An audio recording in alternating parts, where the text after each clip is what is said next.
Bushcraft just wouldn't be the same without wool.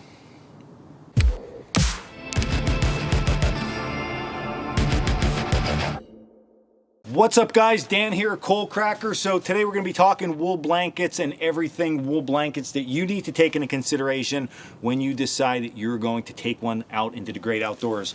So we're going to start this though by saying, well, why would you carry a wool blanket? Why not just take a sleeping bag or take something else to sleep with? Well, there's a couple reasons for that. Number one, wool blankets are pretty cool. Number two, they're very adventurous. So if you have an adventurous spirit to you, camping with a wool blanket, it takes a little bit of know-how, a little bit of skill, and it's a little bit nerve-wracking thinking you might be cold throughout the night. But if you know how to use the wool blanket properly, that is all just, it vanishes away into just thin air into the woods, and you are super comfortable and super happy. But more so, very traditional method of camping. Wool blankets were used all across the frontier, and they're still being used today. Wool blankets, when they are wet, they still retain their insulative value, which is absolutely a wonderful thing. And then most of all, one of the most important things is that when you have a campfire out in front of your shelter and those little embers spark and they pop and they hit your wool, it's not gonna damage it like it would a sleeping bag. Now, I'm not saying a sleeping bag is the worst thing and you should never use one. In super cold conditions or in events such as like you're going out on a hunting trip, okay, taking a sleeping bag is going to just make life a little bit easier. So you got to pick and choose when you're going to use this stuff. But picking and choosing when you're going to use it also is going to depend on the blanket itself. So let's just dig into things you want to think about. There's three of them when it comes to choosing your wool blanket. All right, so the first thing you want to think about, and it's a question I get asked quite often when it comes to wool blankets, is the wool content. So that is the type of wool and also how much wool to synthetic material is in the blanket itself. So I can tell you a lot of this is from experience that I'm saying, from camping for years, over a decade with wool blankets. So first of all, the type of wool itself. You can get different types of wool from alpaca, okay, to sheep wool, to virgin wool, to recycled wool. They're all different. And for the most part, okay, now there's maybe a little bit of an outlier here or there. For the most part, it's very negligible difference between all of them. So what I tell people when it comes to that and picking like this very specific kind of wool is, number one, just let that just erase out of your mind and just float. Another thing, just floating away into the great wilderness, because it doesn't have that dramatic of an effect. The only thing that the type of wool is going to affect is just the feel of the wool overall. Is it really soft, or is it a little bit more rough? So that is going to be a little bit of a factor when it comes to that. But more importantly, when we think about wool content, is that wool to synthetic fiber ratio, okay? So what we generally hear is, you can say it's 100% wool, it's 80% wool, it's 90%, it's 93% wool, all the way down to, you can get some blankets that are 20% wool, 80% synthetic. So what should you be picking? So what I recommend is 80% wool or more is going to be probably the best bet. Although 100% is good, there are some benefits to having a little bit of synthetic fiber in the blanket. And those benefits include the following. If you take a 100% wool blanket and you throw it in a washing machine, or you wash it by hand and then you let it dry, it gets really disformed and it starts to break down the wool fibers over time. And if you spend a lot of money on a blanket, then that can be a little bit of a problem. Those synthetic fibers woven into the wool itself help with the longevity and lifespan of the blanket itself, and it also helps with protecting the blanket from losing a lot of its form and shape. It doesn't just get stretched out and get sloppy like a 100% wool blanket will over time. So I always like to have a little bit of synthetic fibers into my wool blanket. I think they just hold up better overall. And again, this is another one of those things. You take a 100% wool blanket and you take one that's 90-10, and you really don't feel that much of a difference. So the only thing that you're gonna feel a big difference there is in your pocketbook, right? That 100%, always that price just gets jacked up there. As soon as you add a little bit of synthetics in there, price down. So that's, again, this is my opinion on this from using wool blankets over time.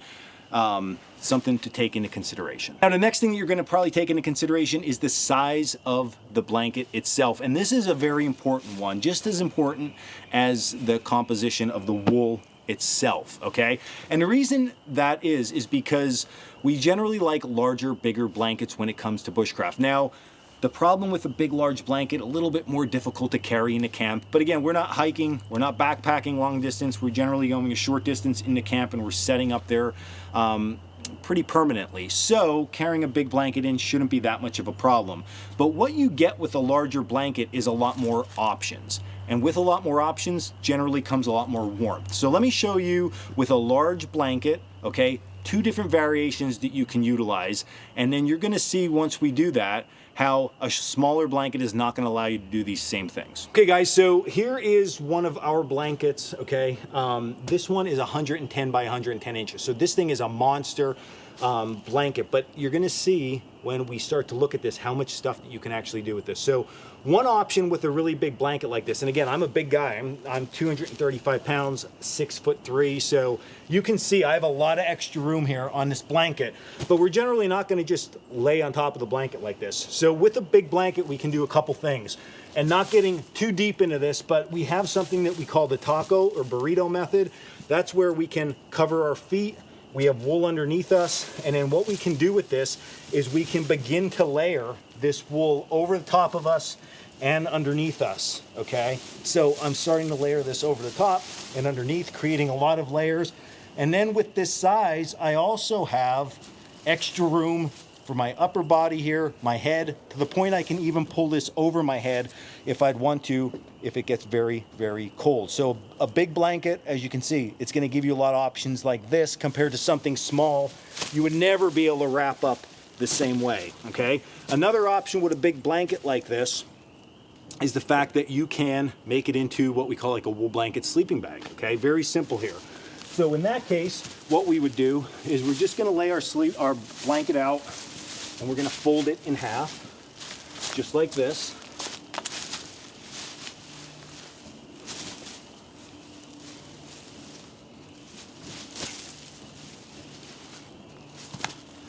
And then once it's folded in half with a larger blanket like this, then what you can do is you can actually create a foot box. This is really nice because if you ever tried to sleep with a wool blanket before, many times as you're moving around throughout the night, your feet pop out the bottom and then you start freezing to death. So what we can do is we can simply, with all this extra, we can just fold this up inside itself, just like this, and this really easily creates us a foot box that's gonna stop our feet from popping out the bottom, and then again, we are happy campers. And in this case, okay, just laying on top of here, you're gonna see my feet are at the bottom and I still have plenty of room for my head to still lay on some wool, pull it over myself and keep myself nice and warm. So lots of good stuff there. And then ultimately, if we have something down on the ground, or especially if you're camping with kids or maybe even your girlfriend or wife or husband, you can throw this blanket over both of you if you have ground mats or anything like that, and there's more than enough blanket to cover 2 people and keep everybody warm.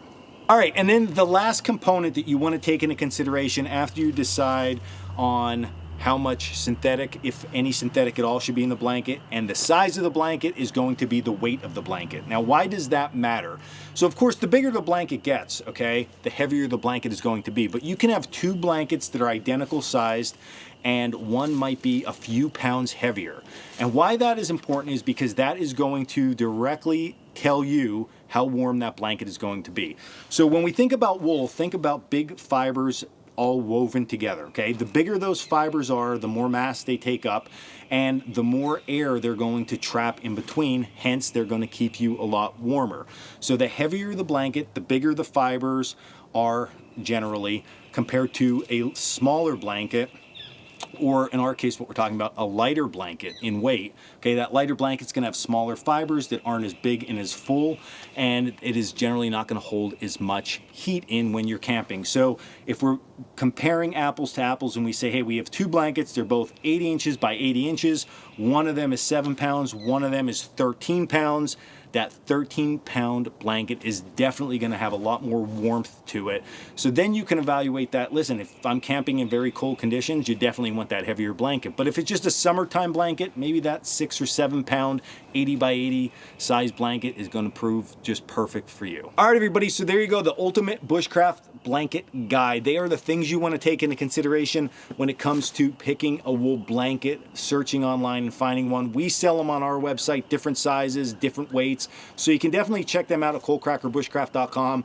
But check out surplus stores, check out old thrift shops. You can find a lot of good deals at a lot of places like that.